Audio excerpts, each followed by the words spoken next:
Okay, let's see. Back to objectivism. I just want to drive this point home one more time, that Leonard Peikoff, who is kind of a disciple of Ayn Rand and is responsible for a whole lot of the material that's been published about objectivism, mentions what is meant by objective reality. He says, people often speak of objective reality. In this usage, which is harmless, objective means independent of consciousness. The actual purpose of the concept, however, is to be found not in metaphysics, but in epistemology. Strictly speaking, existents are not objective, they simply are. It is minds, and specifically conceptual processes, that are objective or non-objective. That seems ass backwards to me. What he's saying is, and this is in his book titled Objectivism, is that reality isn't, I mean, you know, the external world isn't necessarily objective, but minds are. And that makes no sense. Well, I think he's using language. I agree that it doesn't make any sense, the second part. Yeah.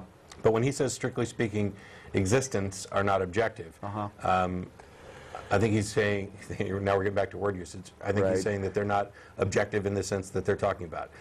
When he says they simply are, then, you know, that goes back to the A is A thing. Yeah, right. Which we would agree with. A is definitely A. A certainly is A. I have no complaint about that.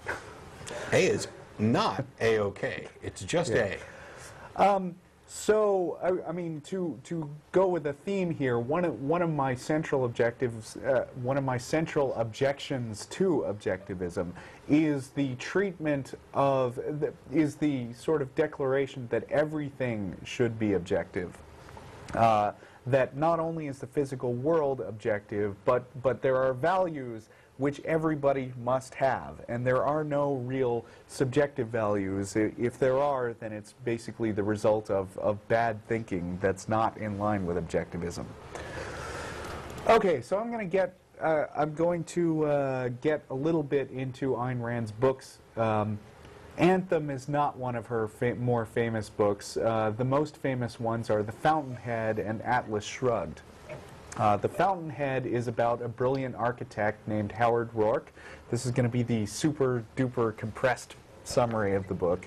Howard Rourke is a genius who is unrecognized by all these people, except for the very, very small number of really smart people in the world. He has this sort of guy who leeches off of his brilliance named Peter Keating, who he helps out occasionally by designing something, and then Peter Keating weasels and takes the credit for it. Wait, does he get popular and put out an album that people then call too commercial? What? He's sold out? Oh, never mind. Sorry. Who, Peter Keating or Howard Rourke, the brilliant? Howard Rourke, the unrecognized genius. Howard Rourke stays true to his ideals right through the end, where he delivers this long speech in front of a courtroom where he's accused of blowing up one of his own buildings to make a statement. And they just let him talk, which is kind of a theme in Ayn Rand, that at the end, the brilliant noble hero has to be able to talk for a long time uninterrupted and serve as a mouthpiece for the author.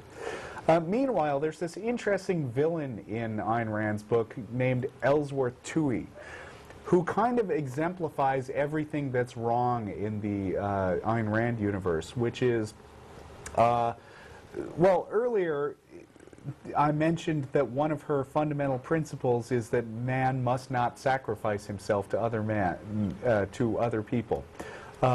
In fact, if I can skip ahead to Atlas Shrugged for just a second, one of the characters in Atlas Shrugged swears the following oath: "I swear by my life and my love of it that I will never live for the sake of another human being or ask another human being to live for mine." In fact, she even has a cute little name which pops up repeatedly in her work. She calls those people second-handers. This is a very bad insult if you're talking to a Rand person. I really want to get through the fiction section of this, so I'm going to get to the book I brought in substitute of the Bible today, Atlas Shrugged. And Atlas Shrugged I'm also going to do a super compressed summary of. Basically, Good, because that's a long-ass book. It is a long book. By the way, Atlas Shrugged is now being made into a movie with Angelina Jolie in the starring role as Dagny Taggart. Okay, so I'm sorry, but if you haven't read this book when it's been out for like 60 years, too bad you're getting spoilers. It's, as one site put it, about 10 minutes in the future of when Ayn Rand was writing. So it's sort of a bleak near future world where the world is completely run by stupid people. I mean, that's pretty much the way to sum it up. There are a very small number of brilliant, noble people left in the world, one of them being Angelina Jolie, who is also hot. But then we've also got... And an atheist. Oh, yeah, right. Then we've got this mysterious figure known as John Galt, who's spoken as sort of a catchphrase throughout the book. And we've got some other people like Hank Rearden. They're all brilliant inventors and businessmen and people who get shit done. Oh, excuse me. I guess we can say that now, but okay. They're the kind of people who get stuff done, and there's all these second-handers in the book who want to leech off their ideas and you know, get the benefit of them without working. And then what happens is, here's the spoilers, John Galt runs away from society and basically takes all his cool toys with him, founds this hidden society in the middle of nowhere, and then starts convincing all the geniuses in the world to run away with him and go basically do what I said before, which is create an experimental version of a libertarian utopia. All the smart people in the world run away and they make their own little society, and the world gets to be in worse and worse shape, but that's okay because they all deserve it, because the vast, vast, vast majority of the world are stupid. This promotion of oligarchical ideas where the intelligent are the ones who rule, or the separatist societies where we've taken all the geniuses off, having not read Atlas Shrugged, and I have no idea how John Galt's little experiment worked out. Oh, of course, I'm wondering, he took over the world. I'm wondering who was doing the cooking and cleaning and the manufacturing, the policing, who was doing the daily things that these geniuses and super intellects probably weren't very well.